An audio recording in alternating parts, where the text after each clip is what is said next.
Good morning, Chris. Hey, good morning. What's happening, man? Not too much. This is Brian Jones. I am here with Chris Hood, pro trader and world's most interesting man. Well, Person that's watching the most CNN at the moment. so, what do you think about this? I know you're not a huge geopolitical analyst trader, but No. you got to have I- some thoughts on this ongoing situation in Europe. So here's the way that you work it out, right? Who's winning this thing? Okay, because we don't have a real-time scoreboard that's coming out. So the only way we can watch this is by an agnostic way of measuring performance. So I'm going to share the screen, and basically that's the Russian stock market right now. So I would probably say that there would be Ukraine 10, Russia nil at the moment, and this is just going to get worse. I mean, look, I hate the war. I hate the idea of it. I hate the fact that this guy has been enabled for the last 20 years. He's been emboldened because no one's taken him out before. But, you have to pity the people that decided that they were going to go long Russia. One thing that's interesting is we could see cracks starting to form back in October. Back in October, things were starting to look a little weak. I mean, this is the consequence of an invasion, if we start looking here at this point. But that's where the cracks started to form. And you know what the ironic, the sort of weird thing is that even despite, symptoms starting to show that this was a sick market and no one should be going in here, people were still buying this. That's the thing that's crazy about, the sort of state of the world today, is that a lot of people are buying bad ideas. Just be careful. This is not a time for every idea to be bought.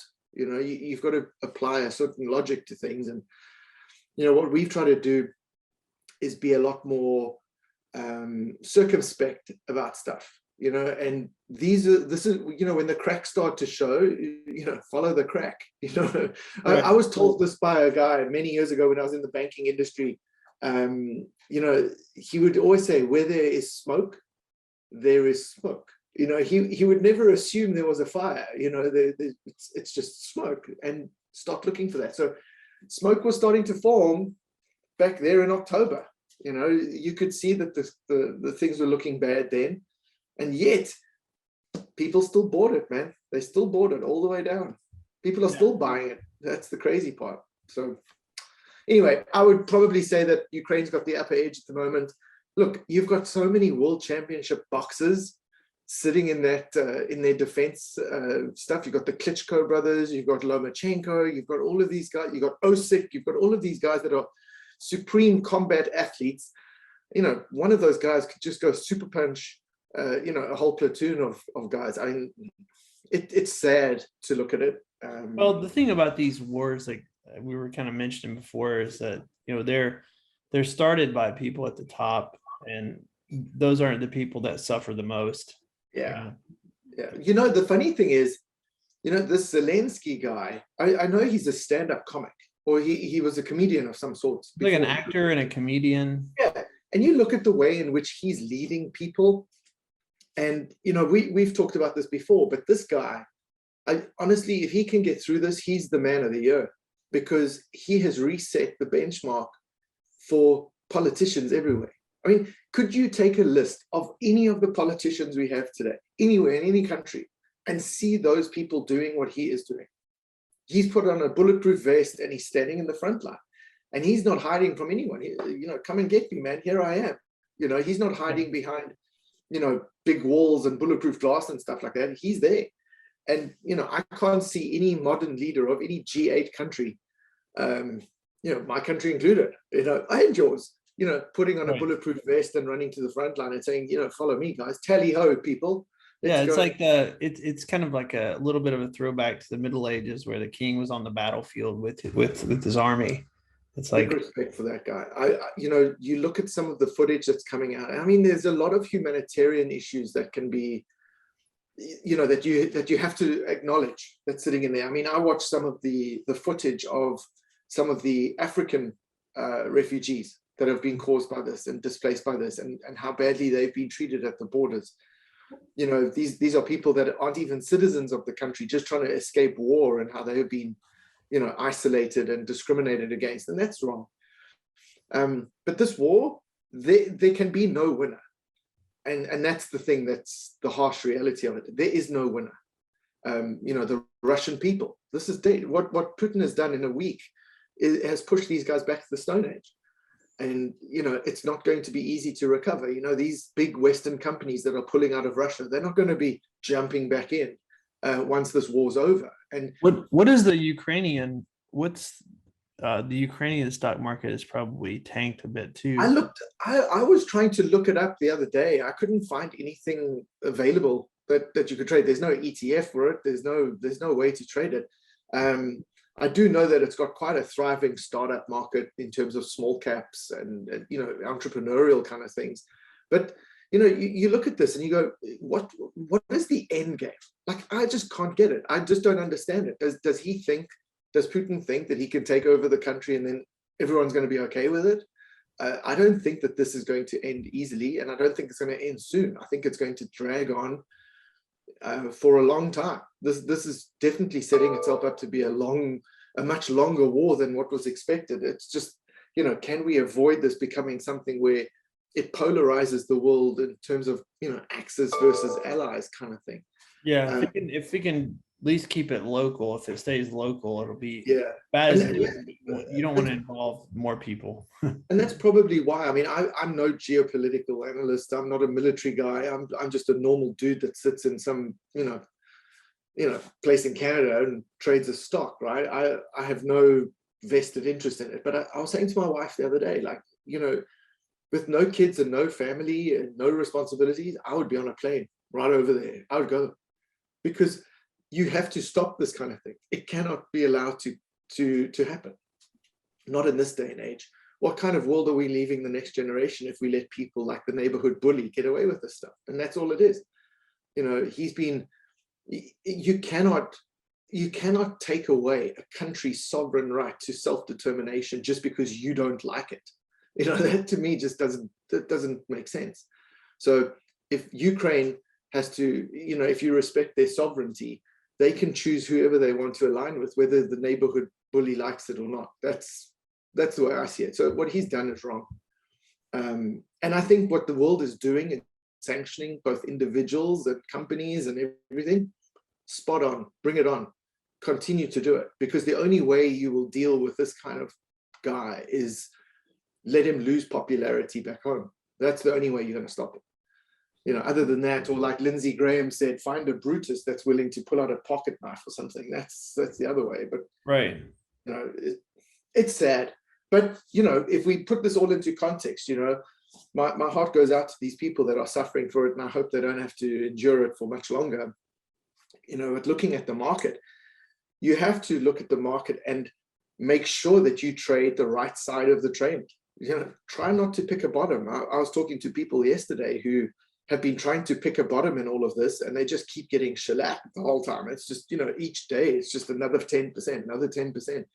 This kind of market behavior, where it's just constantly bleeding down, is devastating for people who are permanent bulls. At some point you have to take a step back and say, okay, trading the trend. If your volatility bands have changed color, you cannot trade counter to the volatility trend. If the volatility trend is to the downside, you trade to the downside. So where do you see the S&P in the next, like SPX or SPY? Like what's I know you're not big on forecasting, but at least for the short term, let's have a look. What levels are you looking at for the? So let's have a look. So here's the S&P. Let's have a look at the day chart.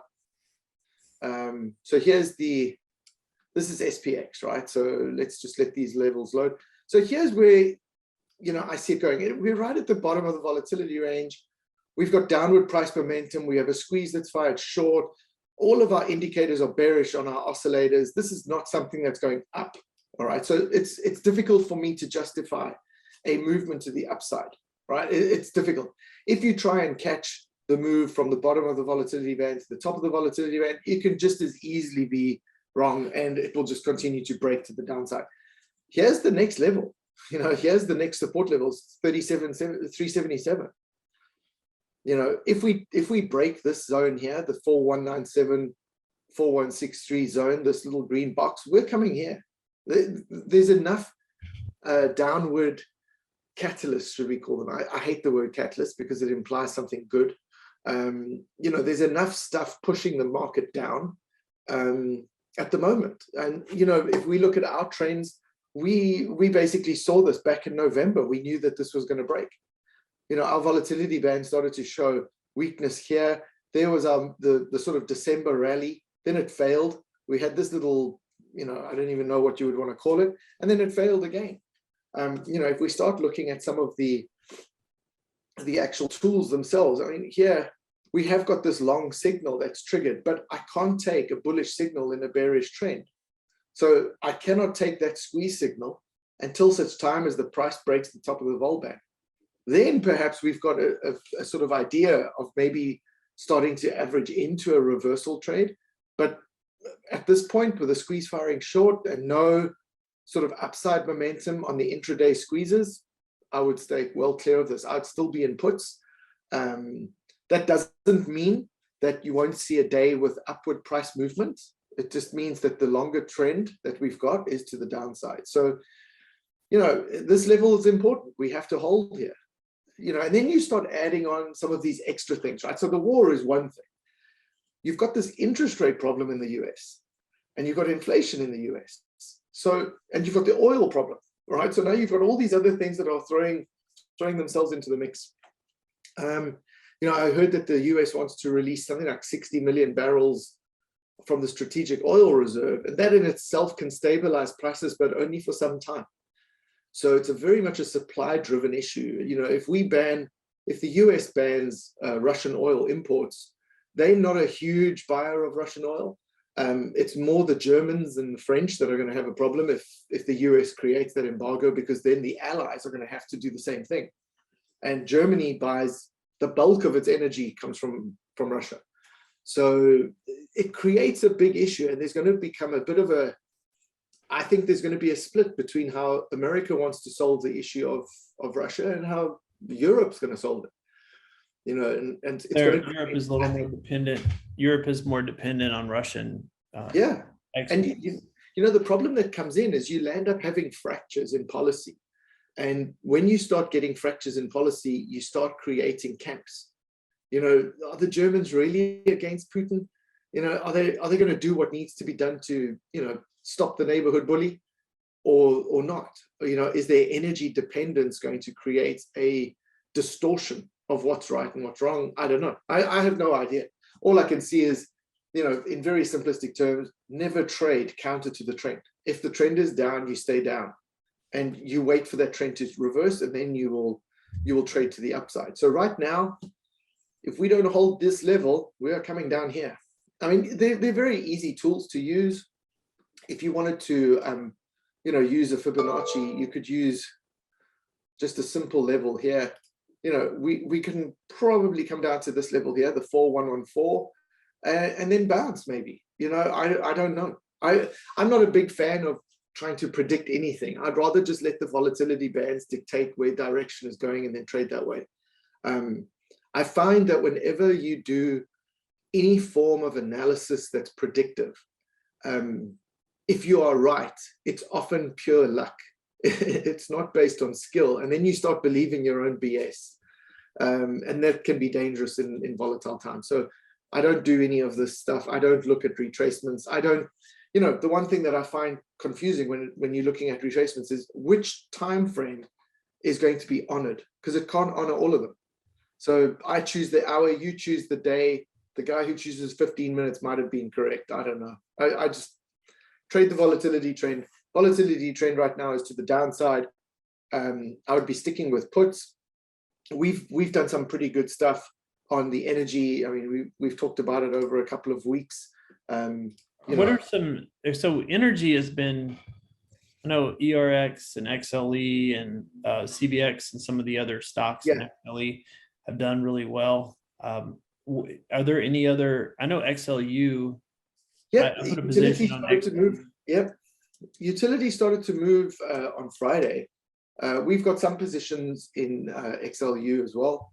Mhm. For us, our methodology is pretty simple. We look for bullish candle setup. So here was a divergent low bar. We look for the change in the volatility band here. It goes from gray to green. That's where the trend starts to shift.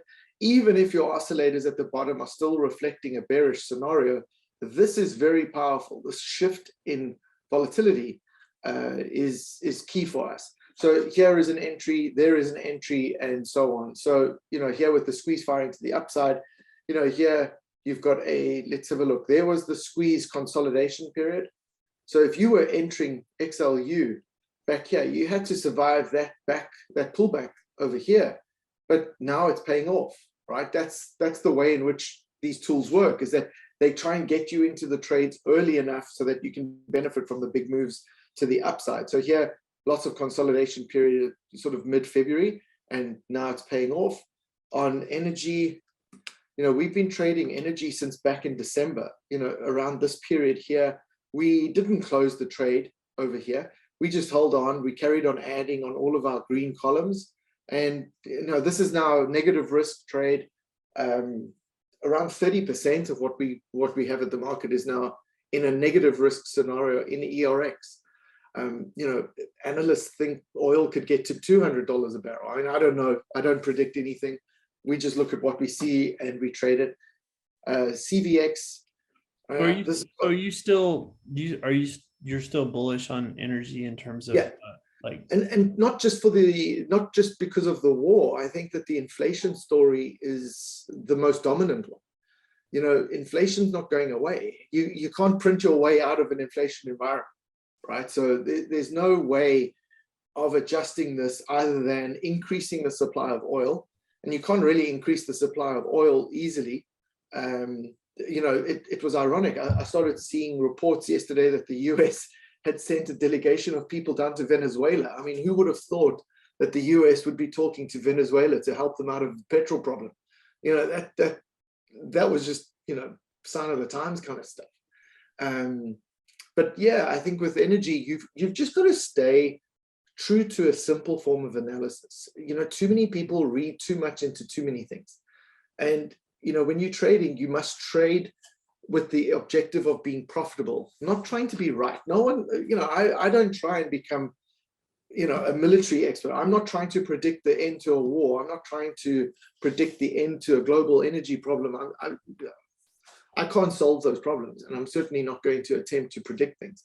But if the tools that I've built, which I know are good, tell me something, I have to follow them. I can't ignore them. So for me, energy continues to be in a very, very strong trend with rising momentum. Why would I can't call a top on it yet. I have to see it's going to be dropping. So I have a question. Historically, you've got the war situation in the background. You've got inflation. You've got interest rates. What other sectors or what other subsectors would typically benefit from the situation that maybe there's something brewing, like after, because people are going to obviously rotate their money, like what are other sectors that you're looking at maybe in the medium term? So two things that you got to look at. One of them is money's coming out of somewhere and it's going somewhere else. We're not increasing the size of the cake, we're just cutting it up a little different. So the sectors that I think right now are getting a lot more of the attention are going to be around mining and minerals. You're going to see a bit more going into utilities. You're going to see things going towards consumer staples because they do better in inflationary times. You're going to see money coming out of discretionary, consumer discretionary. So the Amazons and the Teslas are going to take a little bit of a hit.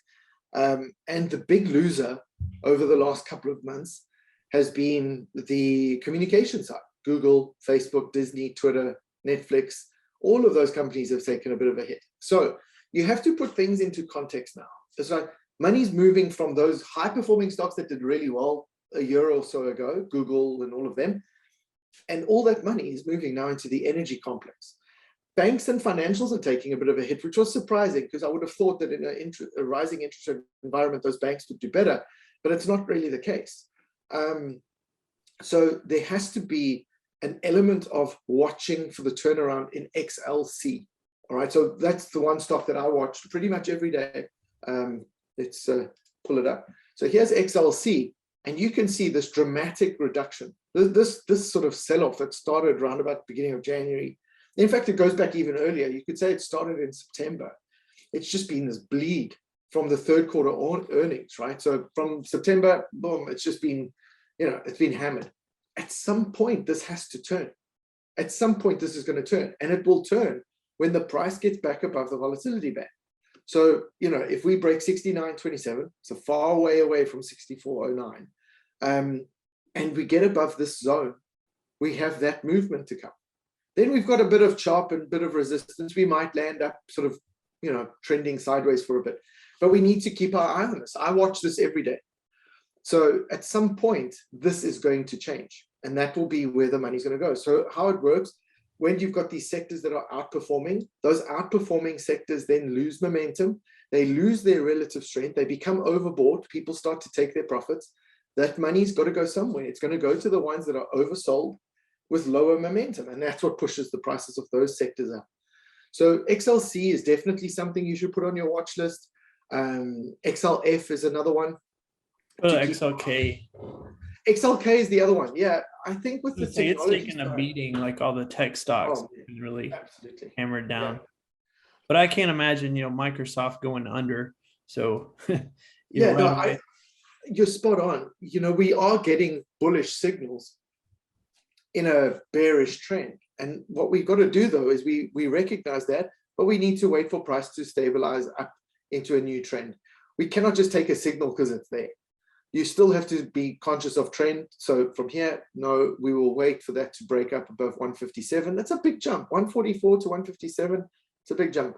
So, just keep your eye on it. And the thing is, just wait, because at some point, these things start to shift. And when they shift early, so how do we know things are shifting early? We'll see the volatility band shift color.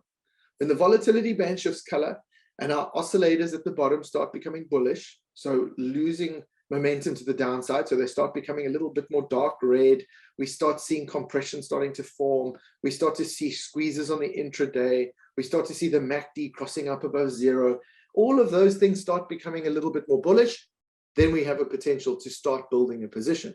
But until such time, no, just stick away. There are definitely opportunities in this market. I mentioned this yesterday in our webinar. They just don't look the same that you're used to. So, if you're looking for those same opportunities that come out when you're in a strongly bullish trend, it's not going to look like that. And you will miss it because you will force a trade that doesn't actually have a place. And that's what causes a lot of retail traders to lose money in volatile times, is they're trying to apply strategies or techniques that work very well under different conditions. And they might be right? The way in which they're using the strategy might be correct. It's just the market environment is not conducive to it. So be conscious of that. And if you recognize that that's part of the strategic weakness of your trading plan, then just avoid trying to force trades into markets that might not necessarily be ready for what you're trying to do. So it's tough. This is a very, very difficult market. If you haven't traded this kind of market before, and many people haven't, size small, paper trade, practice your positions, don't just throw money at everything and think it's going to win. Also you apply the mindset of trade to be profitable. It doesn't matter if you're right, or it doesn't matter if you're wrong, just trade to be profitable. If you make a call and the trade goes against you, get out of the trade. Take a 10% loss and start your analysis again, then hold on to something and make it a 50% loser. Get out quickly, reassess. Did you miss something? Did you see a signal? Did you ignore a signal?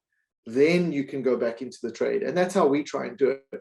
The problem is, I wrote this last night to our clients, is that a good trading system and a good signal system, whatever it might be, does not offset an ill-disciplined trader. So you could have the best signals in the world giving you the most accurate things and what have you. But if you're the most ill-disciplined trader that doesn't follow signals, those signals mean nothing. You could have a really good trader with bad signals and, they could probably make some money out of it. But the holy grail is having a good set of signals and tools and good discipline. You put those two together, you will have a winning formula. Many people don't like the idea of being told that they are ill-disciplined.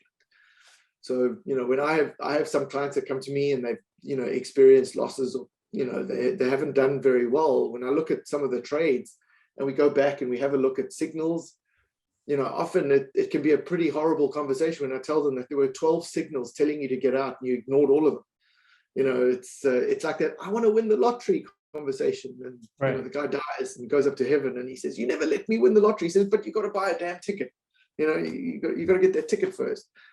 So, sometimes the ticket to the lottery is a good system. Then you got to use it. Right. So it's really powerful. Once you've got a trade system that you can trust and a methodology that's trusted, and you've worked with it for as long as we've worked with ours, we know it works. And that's what keeps us on the right side of the trade. I mean, yesterday, seeing a lot of people losing money, we were making money yesterday. We had 7 winners yesterday. So this market has opportunities that just don't look the same as what you might have experienced a year ago. So very important stuff. Awesome, Chris. Well, market's gonna open in about 3 minutes, so let's we'll wrap it up and let you get about your day. Next week when we talk, there'll be less war and more peace and love, man. Yeah, for sure. Hopefully everything works out. And my heart goes out to these people that are affected by it, and no one wants to see war in any place. It's the innocence, the innocent people that get affected by it are always the tragedy. So absolutely, my heart goes out to these guys. Really wish we could do more. That's the thing. Yeah. Take care, right, Chris. Thank you, everybody. Talk to you next week. Take care, buddy. Cheers, man.